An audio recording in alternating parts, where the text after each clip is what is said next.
Hey guys, welcome back to my new blog. आप सभी का स्वागत है। मैं हूं आपका दोस्त सस्ता ब्लॉगर आशीष। तो आज के ब्लॉग में मैं आपको दिखाने वाला हूं कि हमने थाली ऑर्डर की है। इस समय दोपहर का टाइम हो रहा है, लगभग पौने 2 हो रहे हैं और हमने वेज थाली ऑर्डर की थी। 2 थाली हैं, एक मेरी और एक सिस्टर की। सो वो तो अभी अवेलेबल नहीं है, लेकिन मैं अभी फ़िलहाल अकेले खाने वाला हूँ और आप सभी को भी दिखाऊंगा कि भाई उसमें क्या क्या है, थाली में क्या क्या आया हुआ है। शायद मुझे लगता है कि मेरी सिस्टर ने पनीर वाली थाली ऑर्डर नहीं की है, नॉर्मल वाली थाली ऑर्डर की है। तो मैं आपको उसमें दिखाऊंगा कि आया क्या क्या है। तो चलिए शुरू करते हैं। देखिए, ये रही थाली। अभी पैक है, मैंने सील खोली भी नहीं है। साथ साथ क्या है वो बता देता हूँ। ये देखिए, ये पापड़ आए हैं और ये मठा है, ठीक है। और ये 2 है, चूँकि एक है इसको इधर रख देते साइड वाले पैकेट में। और ये रोटियाँ इन्होंने अलग से दे दी हैं, क्योंकि रखने की एक्चुअली जगह नहीं होगी तो उन्होंने अलग से दे दी। तो चलिए फिर मैं आपको खोल के दिखाता हूँ और फिर खाना शुरू करते हैं। तो ये देखिए गाइस, ये मैंने थाली को खोल लिया है और ये आपको दिख रही है दाल। मैं आपको दिखा देता हूँ एक बारी, ठीक है। ये है दाल और ये पता नहीं भाई क्या सब्जी है ये यार। ये जो दिख रहा है ना आपको, ये आलू तो नहीं है, पता नहीं क्या है, सख्त सा है। मैंने एक टुकड़ा खा के देखा पहले ही, लेकिन दिस इज़ नॉट आलू।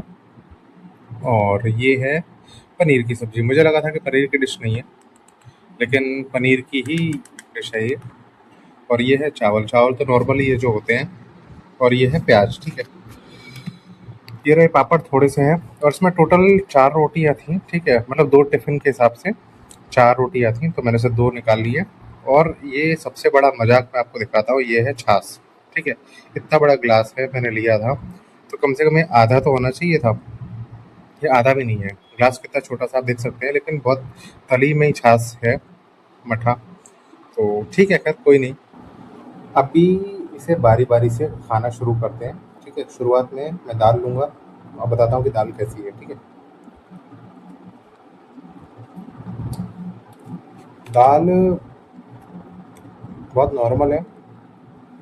इसमें नमक तो नॉर्मल ही है और स्पाइसेस ज़्यादा नहीं है। मतलब अपन जो कहते हैं एकदम तीखी, वो नहीं है। वो तो आप खैर अगर प्रेफरेंस डालोगे तीखे का तो ही वो देंगे आपको, वरना नहीं देंगे। तो दाल ठीक है। दूसरा जो नेवाला मैं खा रहा हूँ, ये वो सब्जी है जो वेजिटेबल वाली, और मुझे नहीं पता कि किस चीज़ की है, क्योंकि मुझे पता ही नहीं चल पाया कि क्या है ये। खैर खा के देखते हैं।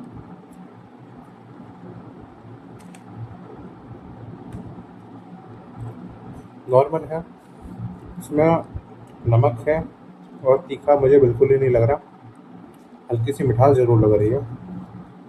सब्जी थोड़ी मीठी है। मैं एक्चुअली सब्जी मीठी हो तो मुझे अच्छा नहीं लगता, पर ठीक है।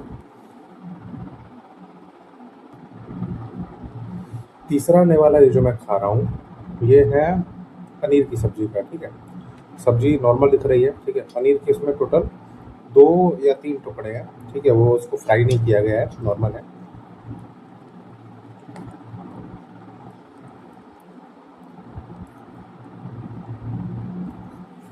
ये जो है,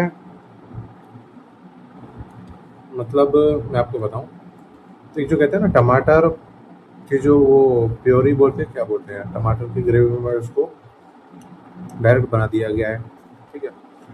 नमक है, मिर्ची है, नॉर्मल। अगर कोई व्यक्ति हो तो वो खा सकता है। इसमें मिठास नहीं है, ये अच्छी बात है कि मिठास नहीं है। अगर किसी को नॉर्मल खाना खाने की आदत हो, जो नमक मिर्ची कम वाला, तो उसके लिए ये सही रहेगा। और एक बात ये अच्छी है कि ऑयली नहीं है। ऊपर से तेल तेल जो तैरता है खाने में, वो नहीं है। तो ओवरऑल ठीक है। मैंने सिस्टर से पूछा था कितने का पड़ा ये, तो वो कह रही थी कि 350 का पड़ा, यानी कि उसमें जोमेटो के टैक्सेस वगैरह भी होंगे, डिलीवरी भी होगी। तो यानी कि लगभग होगी 150 रुपये के आसपास की थाली होगी। 150 रुपये में इतना सब कुछ, और ये टेस्ट जो है वो नॉर्मल है। अगर ये मान लो हम वहाँ जाके खाते या टेक अवे के थ्रू होता तो उसमें थोड़ा सा रेट्स का फ़र्क हो जाता, क्योंकि ज़ोमैटो पे रेट थोड़े से ज़्यादा ही होते हैं और टैक्सेस और डिलीवरी अलग हो जाती है ना। लेकिन वहाँ जाके खाते तो सस्ता पड़ता। मुझे लगता है कि ये हमको 100 रुपये की एक थाली पड़ती लगभग। तो ठीक है, अभी मैं बाकी का खाना खाता हूँ। ये रहा मेरे हाथ में पापड़। पापड़ तो जैसे पापड़ नॉर्मल होता है वही है। अभी मैं फाइनली अपना खाना जो है फिनिश करता हूँ, फिर आपको फाइनल रिव्यू दूंगा कि खाना कैसा लगा। तो चलिए मिलते हैं। हे गाइस, सो मेरा खाना हो चुका है और मेरा पेट जो है एकदम टुन्न हो गया है, पेट भर चुका है मेरा। तो अब आप बोलोगे कि भाई इतने तो आइटम्स भी नहीं थे जितना तो पेट भर गया है। एक्चुअली क्या है कि खाने से थोड़ी देर पहले मैंने 1-2 गिलास पानी पी लिया था, मुझे प्यास लग रही थी, मैंने पानी पी लिया था। और फिर क्या है ना कि जो रोटी थी वो नॉर्मल रोटी नहीं थी, तवा रोटी नहीं थी, वो तंदूरी रोटी थी मैदे की। तो वो अच्छी खासी मोटी थी, अब उसको 2 खा लिया। फिर 2-3 सब्जी तो थी, 2 सब्जी थी और दाल थी, तो उससे पेट भर गया। ओवरऑल अच्छा था खाना, मतलब इस प्राइस रेंज के हिसाब से खाना ठीक था। लेकिन हाँ, मैं ये सजेस्ट करूँगा कि इसको आप वहीं पे जाके खाओ, क्योंकि वहीं पे जाके खाओगे तो सस्ता पड़ेगा। और ज़ोमैटो से ना मंगवाओ, क्योंकि ज़ोमैटो से रेट भी ज़्यादा ही होते हैं और टैक्स और डिलीवरी भी पड़ ही जाता है ना। इससे अच्छा तो आप पोर्टर ऐप के थ्रू उससे मंगवा लो, वो ज़्यादा सही रहेगा। वैसे तो जाओगे तो बाहर की दुनिया देखोगे, वो सब होगा, तो बाहर जाके वहीं पे खाना सही है। और बजट फ्रेंडली भी है। जैसे मान लो कि आपके साथ में 2 लोग हैं, आपको खाना है, तो आप आराम से खा सकते हो। लाइक मुझे लगता है कि रेस्टोरेंट में तो इसका रेट 100 रुपये के आसपास ही होगा। अगर 2 लोग जाते हैं 200 और 3 लोग जाते हैं 300, ऐसे करके तो ज़्यादा महंगा नहीं है। सो उम्मीद करता हूँ कि आपको मेरा ये वीडियो अच्छा लगा होगा। तो लाइक कमेंट शेयर कीजिए, चैनल को सब्सक्राइब कीजिएगा और सपोर्ट बनाए रखिए। Thank you. राधे राधे।